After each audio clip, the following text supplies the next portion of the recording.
Thank you all very much for coming out tonight. Not exactly the best of nights for weather, but happy to see here lots of faces I know and many people here, so I appreciate everybody coming out.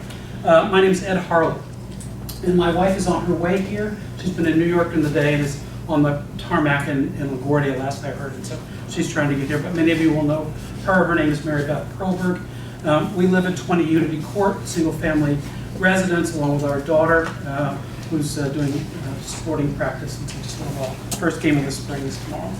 So I'm going to tell you a little bit about some renovation plans that we have for 20 Unity Court, and about a 10-minute presentation, but I'm very happy to stop at any moment to answer questions or respond to comments or whatever you'd like. Very happy to do that. Let me orient you first. This is a Google map looking down on the situation, on the property. You'll notice immediately probably the Old North Church, a beautiful spire here.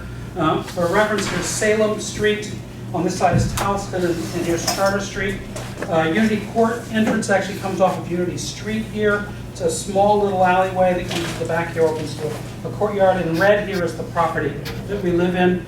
And we're talking about a renovation that really affects, for a new building, only about a 4.5 foot by 11.5 foot little wedge in the back here, a little nook that we're filling in. I'll show you more of that as we go on in the presentation. So here's a bit of a blow-up showing you the property lot, giving you a little better orientation. This is the property lot, and the darker color here is the building, and this red area back here is the major renovation. For reference, this is Unity Court down below here. This is the Washington Memorial Garden of the church here. Here's the church sideline, and here's the Old North Church itself. So this property abuts the Old North Church and several houses from Salem Street on the back side here. This is the current kind of look of what this building looks like, but it's not how it was built. So the first building on this site, probably as far as we can tell, 1829 was the first thing to put something on there. In the late 1800s, we think about 1889, there was a rectangular sized building, kind of a big cube that was built in this area, but it wasn't built on its own. There was actually a whole series of houses that went along this way into the other side. So there was not just 20, but 18, 16, and 14 along this area back here. Shortly after that, there was a wooden structure built in the back that was eventually turned into brick, and it's that nook in the side that I told you about that we're talking about here. So what happened to these houses next door? They were of the same general structure, the same general size. They actually were bought by the church. Steve Ayers, from the vicar of the Old North Church, gave us a little bit of history lesson on this.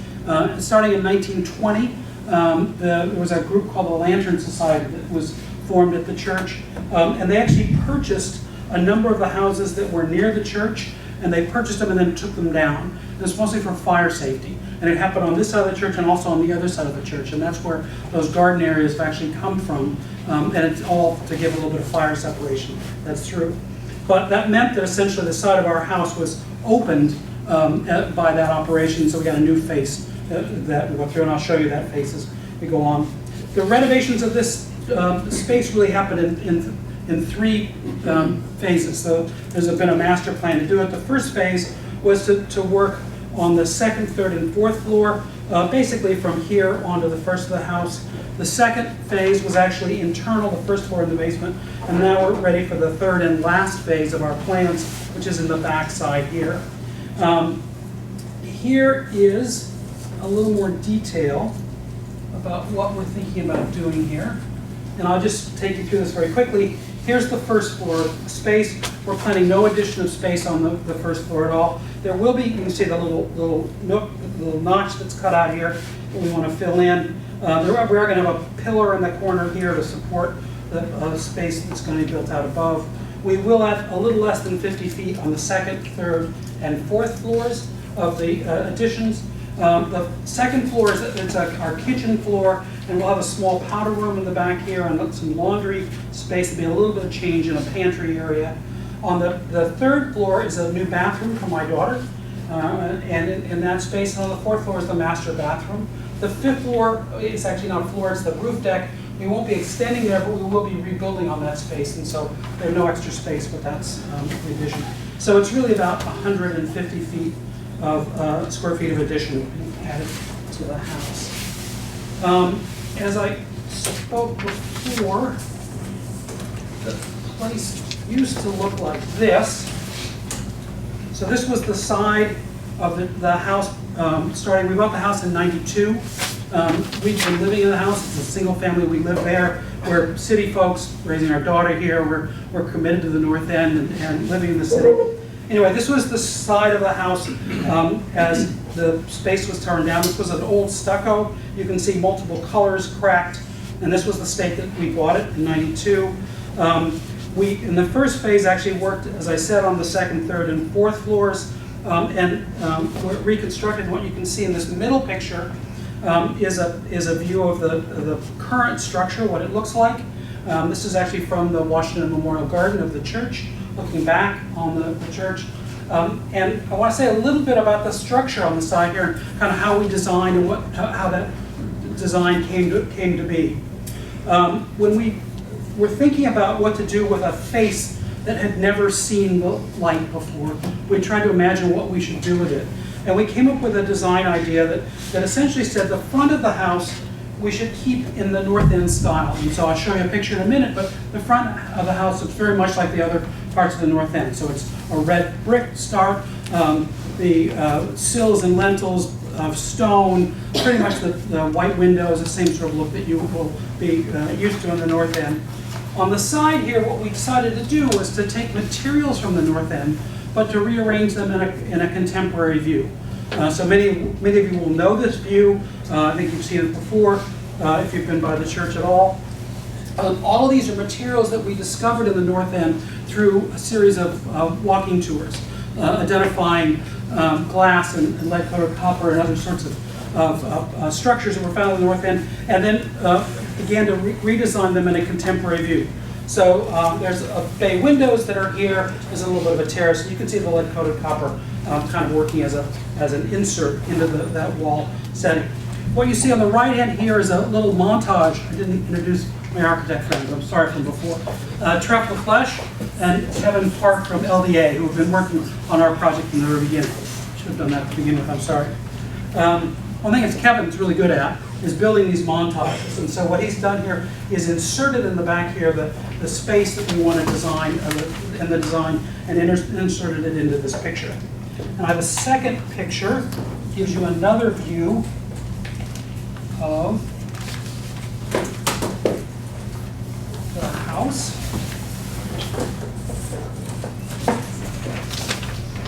And this is actually from Unity Court itself. Another place where you can see the building, and you can see this is the current view of the house. And now you can see the front face and a little bit about the standard North End look. White cornice, white windows, the sills and lentils. And here's the structure that we're proposing to build with this insert in the back there. Now I have a couple other diagrams here I want to share with you that essentially now take the same kind of idea but actually give these in a little bit more of an architectural view.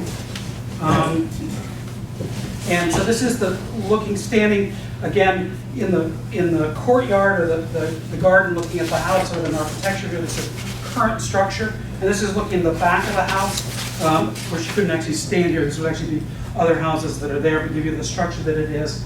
And this would be the design proposal for this inserted piece, and you can see it here. And so this is the structure that we want to add. There'll be some new windows. Again, a modern contemporary look on this one face, and you can see it in its structure that's there. I think this gives you an outline of what we're thinking about doing, a little bit about the history of the building and a little bit of their operations. I have some boards as well that I can go through and actually talk a little bit about the actual variances that we're going to need from the zoning board. I'm very happy to do that. They're relatively minor, and I'm happy to go through them, particularly if people want to hear about them. But I think maybe you'd rather ask questions and talk a little bit about the design as we go through. So I'm going to stop there and just open up for questions if you all have them or comments. Yes? A few questions. Why is the addition higher than the rest of the roof? Go ahead. Yeah, that's a good question. So in fact, It's only higher than this, the parapet at the top of the wall is here. So one of the boards here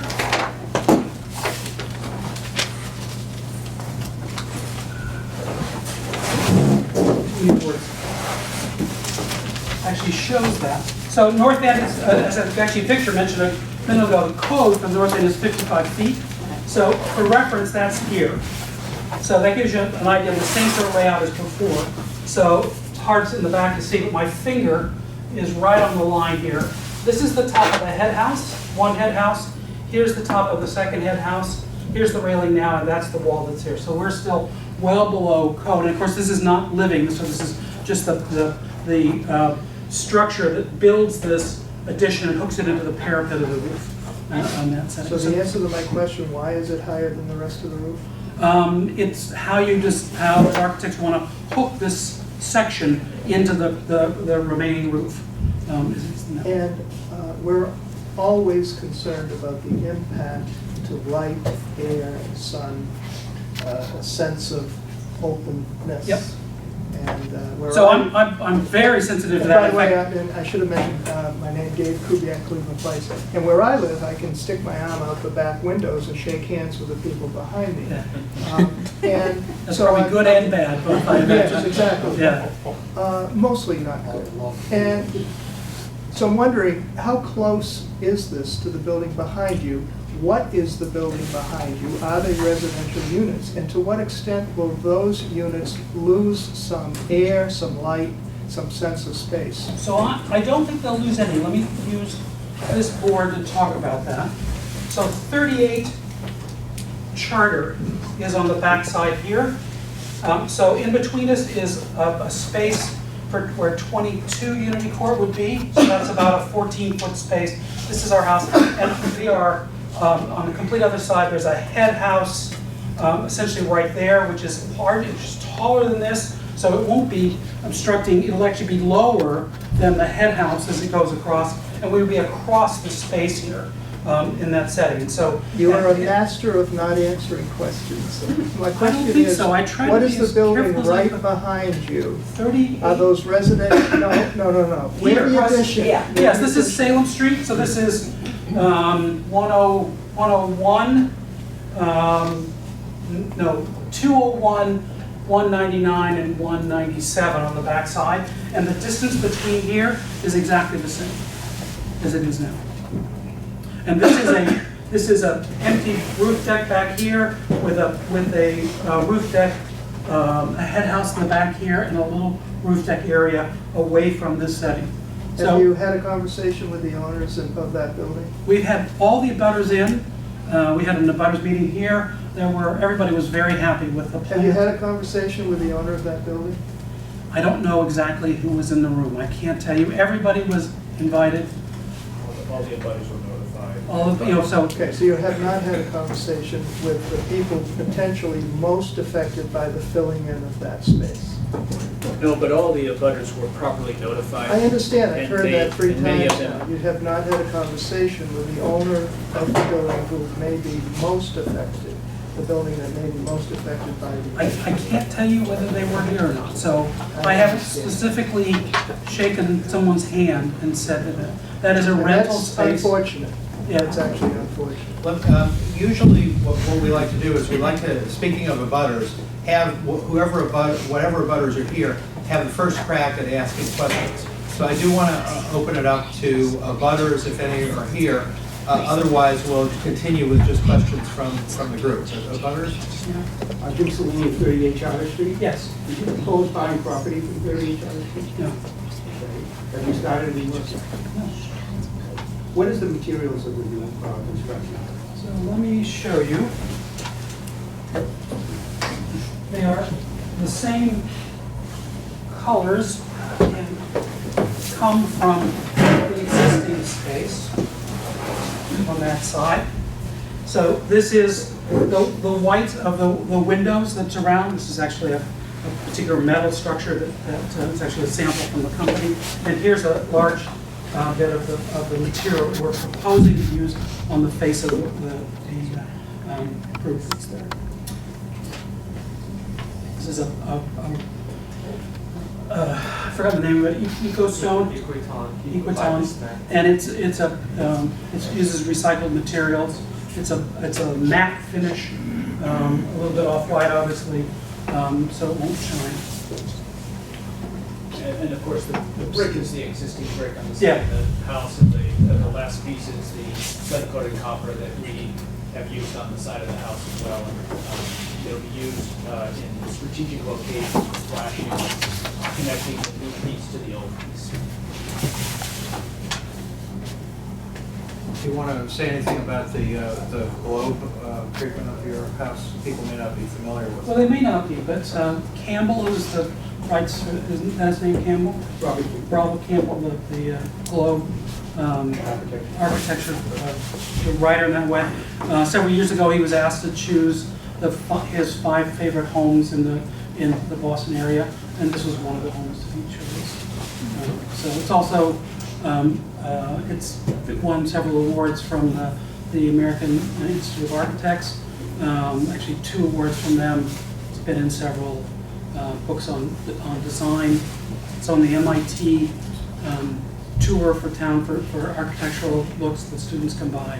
And every once in a while, other people stick their head in and say hello.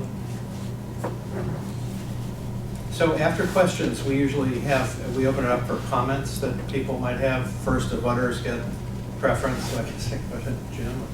And then anyone can make a comment. So if we have any comments, please, butters, identify yourself, but then anyone raise it. Paul? My name is Paul Pasquale. I'm a direct abutter at 21 Union Court. And Ed's been my neighbor for 15 years. And always, he's a great neighbor, always been forthcoming, transparent. And I've been through a lot of the construction, and he's always been sensitive to our needs and concerns.